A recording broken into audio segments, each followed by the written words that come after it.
এগিয়ে আসছে ত্রয়োদশ সংসদ নির্বাচন। তফসিল ঘোষণার পর হত্যার শিকার হলেন শরীফ ওসমান হাদী। রাজনীতিবিদদের অভিযোগ, নির্বাচন নিয়ে চলছে ষড়যন্ত্র। এসব বিষয় নিয়ে আলোচনা করতে রাজধানীর মিরপুর থেকে আমাদের সাথে যোগ দিচ্ছেন গণ অধিকার পরিষদের সাধারণ সম্পাদক মুহাম্মদ রাশেদ খান। আপনাকে স্বাগত। শুরুতে জানতে চাই, নির্বাচন অনুষ্ঠানে কোনো ঝুঁকি কি আপনি দেখতে পাচ্ছেন?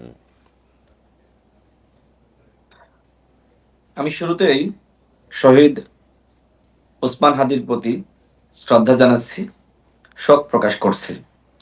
দেখেন, নির্বাচন নিয়ে ঝুঁকি আছে কি নাই, নতুন রিন গভীর থেকে পরিষ্কার করে কাপড়কে রাখে নতুনের মতো উজ্জ্বল। নতুন রিন অ্যাডভান্সড পাউডার, সেটি নিয়ে কিন্তু আমরা ইতিমধ্যে কিছু আলামত দেখতে পাচ্ছি। এর মধ্যে অন্যতম হলো শহীদ ওসমান হাদী হত্যাকাণ্ড। আমরা বারবার বলে আসছিলাম নির্বাচনী পরিবেশটা খুবই গুরুত্বপূর্ণ, কিন্তু এই সরকার বারবার আমাদেরকে বোঝাতে চেষ্টা করছে যে আগামীতে যে নির্বাচন হবে সেই নির্বাচন হবে ইতিহাসের সেরা নির্বাচন। এখন ইতিহাসের সেরা নির্বাচন করার জন্য ইতিহাসের সেরা নির্বাচনী পরিবেশ তৈরি করা দরকার, কিন্তু এখনো পর্যন্ত আমার কাছে মনে হচ্ছে না যে এই সরকার আসলে সেই পরিবেশ তৈরি করার দিকে কোনো মনোযোগ দিয়েছে। আমার ভাই ওসমান হাদী তিনি শহীদ হয়েছেন, হয়তো আগামীকাল আমাকেও শহীদ হওয়া লাগতে পারে। কারণ ওসমান হাদী যেভাবে ভারতীয় আধিপত্যবাদের বিরুদ্ধে কথা বলতেন, আওয়ামী ফ্যাসিবাদের বিরুদ্ধে কথা বলতেন, ফ্যাসিবাদের দোসর জাতীয় পার্টির 14 দলের বিরুদ্ধে কথা বলতেন, ঠিক একই আদর্শের রাজনীতি আমরা করি। সুতরাং যারা তরুণ এবং একই সাথে এই ধরনের আদর্শিক রাজনীতি করে তাদেরকে টার্গেট করা হয়েছে। আমি এর আগেই বলেছিলাম মোহাম্মদ রাশেদ খান, সেই ক্ষেত্রে কি আসলে এই যে নির্বাচন বিরোধী যে ষড়যন্ত্র, সেটা কি দেশের ভেতরেও কি অব্যাহত রয়েছে? দেখেন, নির্বাচন বিরোধী ষড়যন্ত্র সেটি দেশের মধ্যে রয়েছে, দেশের বাইরেও রয়েছে। বিশেষ করে আমাদের প্রতিবেশী রাষ্ট্র ভারত, তারা আওয়ামী লীগ ছাড়া আর কোনো বন্ধু খুঁজে পায় না। কিন্তু ভারতকে আমরা বারবার বলছি যে ভারতকে বাংলাদেশের জনগণের সাথে সম্পর্ক তৈরি করতে হবে, এবং সেই সম্পর্ক হবে শ্রদ্ধা, ভক্তি এবং ন্যায্যতার ভিত্তিতে। কিন্তু এখনো পর্যন্ত ভারত সেই পথে হাঁটছে না। তারা কিভাবে আওয়ামী লীগকে বাংলাদেশে আবারও রাজনীতিতে পুনর্বাসিত করা যায় সেই চেষ্টা তারা করছে। আমি একটি প্রশ্ন করি, দেখেন, এই যে ওসমান হাদীকে গুলি করা হলো, আসামিরা সীমান্ত দিয়ে ভারতে পালিয়ে গেল।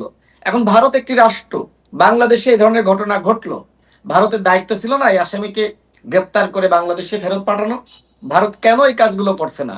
অর্থাৎ বাংলাদেশের জনগণকে এবং নির্বাচনকে বানচাল করার জন্য যেমনিভাবে আওয়ামী ফ্যাসিবাদের সংযোগ রয়েছে, এই সংযোগের সাথে ঠিক ভারতের এজেন্টের এক ধরনের সম্পর্ক রয়েছে। সেই জায়গা থেকে আগামী নির্বাচন অবশ্যই চ্যালেঞ্জিং। এত সহজে আমরা একটি সারা নির্বাচন করব সেটি আমার কাছে মনে হয় না। তবে মোহাম্মদ রাশেদ খান, সেক্ষেত্রে কি সুষ্ঠু ভোটে সরকারের যে আগ্রহ রয়েছে, সক্ষমতা নিয়ে প্রশ্ন করার কোনো সুযোগ থাকছে কি? দেখেন, সরকারের আগ্রহ রয়েছে, কিন্তু সরকারের যোগ্যতার অভাব রয়েছে। একই সাথে সরকারের মধ্যে যারা রয়েছে তাদের মধ্যে এজেন্ট রয়েছে। এমনকি উপদেষ্টা পরিষদের মধ্যে কেউ কেউ রয়েছে যারা চায় না আগামী ফেব্রুয়ারি মাসে যথাসময়ে নির্বাচন হোক। দেখেন, এই উপদেষ্টা পরিষদে যারা রয়েছে তাদের মধ্যে কেউ কেউ রয়েছে 11 দশর শেখ মুজিবের সৈনিক। এমনকি এই 16 মাসে সচিবালয় থেকে শুরু করে পুলিশ বিভিন্ন জায়গায় আওয়ামী ফ্যাসিবাদের দশকদেরকে পুনর্বাসন করা হয়েছে। তো সেই জায়গায় আমার কাছে যেটি মনে হয় যে অবশ্যই আগামী নির্বাচন চ্যালেঞ্জিং। সরকারের কারো কারো হয়তো সদিচ্ছা রয়েছে, যেখানে একজন প্রার্থীর নিরাপত্তায় সরকার দিতে পারে নাই। আমরা বারবার অভিযোগ করছি যে এই স্বরাষ্ট্র উপদেষ্টার মাধ্যমে কোনোভাবেই সুষ্ঠু নির্বাচন সম্ভবপর নয়। এখনো পর্যন্ত এই স্বরাষ্ট্র উপদেষ্টাকে কেন রাখতে হবে? আজকে ইনকলাব মঞ্চের পক্ষ থেকে আলটিমেটাম দেওয়া হয়েছে। আমি ডক্টর মোহাম্মদ ইউনূসকে দায়ী করতে চাই। আমরা ওই যে আওয়ামী লীগের সময় দেখেছি যে আপা ভালো আর সব খারাপ, হাসিনা ভালো আর বাকি মন্ত্রীরা সব খারাপ। তো এখন কি আমরা আসলে সেটাই করতে চাচ্ছি যে ইউনূস স্যার ভালো, ইউনূস ভাই ভালো, বাকি উপদেষ্টারা খারাপ? কেন আমাদের প্রধান উপদেষ্টা এই স্বরাষ্ট্র উপদেষ্টাকে সরিয়ে দেন না?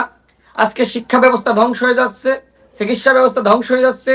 নিশ্চয়ই স্বচ্ছতা এবং জবাবদিহিতা সকলের থেকেই কাম্য, সেটাও আমাদেরই প্রত্যাশা। মোহাম্মদ রাশেদ খান, আপনাকে ধন্যবাদ আমাদের সাথে যোগ দেওয়ার জন্য।